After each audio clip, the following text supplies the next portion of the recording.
আছেন সহকর্মী জাওয়াদ মাহমুদ, যুক্ত হব তার সাথে। জাওয়াদ, রাজবাড়ীতে কর্মসূচি কখন শুরু হচ্ছে?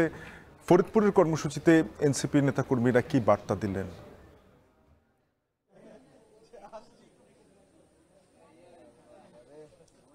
শাফিন, ফরিদপুরে এনসিপির যে পদযাত্রা সেটি জুলাই পদযাত্রা সেটি শেষ হয়েছে এবং তারা সেখানে একটি সংক্ষিপ্ত সমাবেশ করেছে।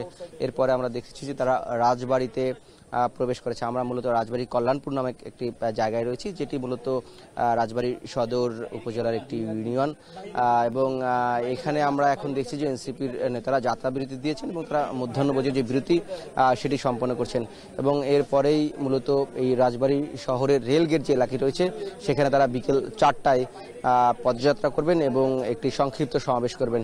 কিন্তু এর আগে আমরা দেখেছি যে ওই শরীয়ত ফরিদপুর থেকে এনসিপি নেতাকর্মীরা কিন্তু নাহিদ ইসলাম কথা বলেছেন, আখতার হোসেন কথা বলেছেন। তারা যেটি বলছেন যে গোপালগঞ্জে যেভাবে গতকালকে নিষিদ্ধ ছাত্রলীগ এবং আওয়ামী লীগের নেতাকর্মীরা অতর্কিত হামলা চালিয়েছে, সেটা যদি অন্তর্বর্তী সরকার কোনো ব্যবস্থা গ্রহণ না করে তাহলে অবিলম্বে এনসিপি নেতাকর্মীরা অর্থাৎ যা তারা তাদের ভাষায় বলছেন যে যারা জুলাইয়ের যে শক্তি আছে সবাই একত্রিত মিলে গোপালগঞ্জের উদ্দেশ্যে এবং গোপালগঞ্জকে মুজিববাদ মুক্ত করার জন্য তারা মার্চ ফর গোপালগঞ্জ কর্মসূচি ঘোষণা করবেন। এই হুঁশিয়ারি কিন্তু আমরা দেখেছি এবং এখানে নাসিরউদ্দিন পাটোয়ারি কথা বলেছেন, হাসনাত আব্দুল্লাহ কথা বলেছেন।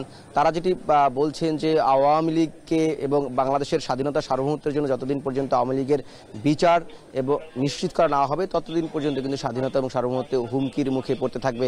এবং আখতার হোসেন তার একটি কথায় বলেছেন যে যারা এই সুশীলতার মাধ্যমে আওয়ামী লীগকে পুনর্বাসন করতে চায়, সেটি যারা করতে চায়, বাংলাদেশের যে গণতান্ত্রিক ব্যবস্থা রয়েছে সেই গণতান্ত্রিক ব্যবস্থায় আওয়ামী লীগের আর কোনো জায়গা হবে না বা জায়গা করতে দেওয়া হবে না বলেও আখতার হোসেন এই হুঁশিয়ারি দিয়েছে।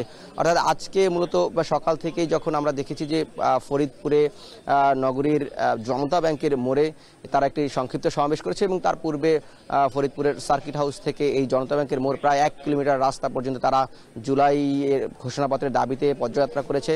এরপরে সেটি শেষ হওয়ার পরেই তারা মূলত এই রাজবাড়ির উদ্দেশ্যে যাত্রা শুরু করেছে এবং রাজবাড়ির ঠিক শহরের কাছাকাছি, যদিও এটি সদর উপজেলার মধ্যেই এখন আমরা আছি, এখানে কল্যাণপুর নামে একটি জায়গায় এনসিপির একজন সমর্থকের বাড়িতে তারা মধ্যাহ্নভোজের বিরতি সারছেন এবং এখানে শেষ হলেই তারা মূলত বিকেল 4টা নাগাদ শহরের রেলগেট যে এলাকা আছে সেখানে তারা একটি সংক্ষিপ্ত সমাবেশ করবে। এরপরে তারা আসলে মুন্সিগঞ্জের উদ্দেশ্যে যাত্রা করবেন।